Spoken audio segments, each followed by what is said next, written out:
കോൺഗ്രസ് പത്രികയിലെ വാഗ്ദാനം അതേപടി നടത്തുവാൻ ഞങ്ങൾ ആഗ്രഹിക്കുന്നു എന്ന് പറഞ്ഞിരിക്കുകയാണ് ഇപ്പോൾ മോദിക്ക് താങ്ങായി. എന്നാൽ ഏതു നിമിഷവും വീഴാവുന്ന JDU. ഈ JDUവിന്റെ നേതാവ് നിതീഷ് കുമാർ മുൻ കോൺഗ്രസുകാരനാണെന്നത് തന്നെയാണ് പ്രതിപക്ഷത്തിന് ജാതി സെൻസസിലുള്ള ആത്മവിശ്വാസം.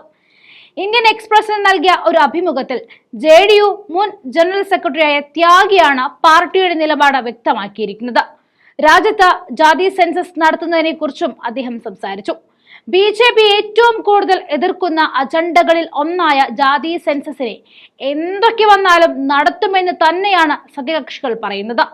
അതായത് BJP നടത്തേണ്ട പോകണ്ട എന്നൊക്കെ പറഞ്ഞിട്ട് കാര്യമില്ല, ഞങ്ങൾ നടത്തിയിരിക്കും പോയിരിക്കും എന്ന ഉറച്ച നിലപാട്.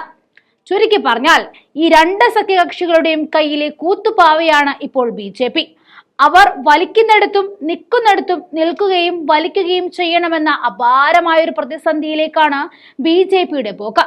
ഭരണം ഉറപ്പായതിന് പിന്നാലെ മുസ്ലിം സംവരണം നടത്തുമെന്ന സഖ്യകക്ഷികളുടെ ഉറച്ച തീരുമാനത്തിന് മുന്നിൽ BJPക്ക് മുട്ടുമടക്കേണ്ടി വന്നിട്ടുണ്ട്. അഗ്നിവീറിൽ BJPയെ മണിച്ചിത്രത്തായിട്ടാണ് ഇരു കക്ഷികളും പൂട്ടിയത്. സൈന്യത്തിലേക്കുള്ള നിയമനങ്ങൾക്കായി കേന്ദ്ര സർക്കാർ കൊണ്ടുവന്ന അഗ്നിവീർ പദ്ധതി പുനഃപരിശോധിക്കണമെന്ന് BJPയുടെ പ്രധാന സഖ്യകക്ഷിയായ JDU ആവശ്യപ്പെട്ടു. സർക്കാർ രൂപീകരിക്കാൻ BJPക്ക് JDUവിന്റെ പിന്തുണ ആവശ്യമായി വന്ന സാഹചര്യത്തിലായിരുന്നു ഈ തീരുമാനം BJPയിന്മേൽ സമ്മർദ്ദം ചെലുത്തിയത്. 17നും 21നും വയസ്സിനിടയിൽ പ്രായമുള്ള യുവാക്കളെ 4 വർഷത്തേക്ക് സൈന്യത്തിലേക്ക് റിക്രൂട്ട് ചെയ്യുന്ന പദ്ധതിയാണ് അഗ്നിവീർ. പദ്ധതിക്കെതിരെ രാജ്യമെമ്പാടും വലിയ പ്രതിഷേധമായിരുന്നു ഉയർന്നിരുന്നത്. ആ എതിർപ്പുകളെയെല്ലാം തന്നെ ഒറ്റയ്ക്ക് അവഗണിച്ച് മുന്നോട്ടു പോയ BJPക്ക് നേരെ നല്ല താങ്ങുകയാണ് ഇപ്പോഴത്തെ ഭരണത്തിൽ JDU. അങ്ങനെ ജാതി സെൻസസ്, മുസ്ലിം സംവരണം, അഗ്നിവീർ എന്നിങ്ങനെ BJP എന്തിനൊക്കെയോ എതിർപ്പ് കാട്ടിയോ അതെല്ലാം നടത്തുവാനുള്ള ഉറച്ച തീരുമാനത്തിലാണ് സഖ്യകക്ഷികൾ ഓരോരുത്തരും.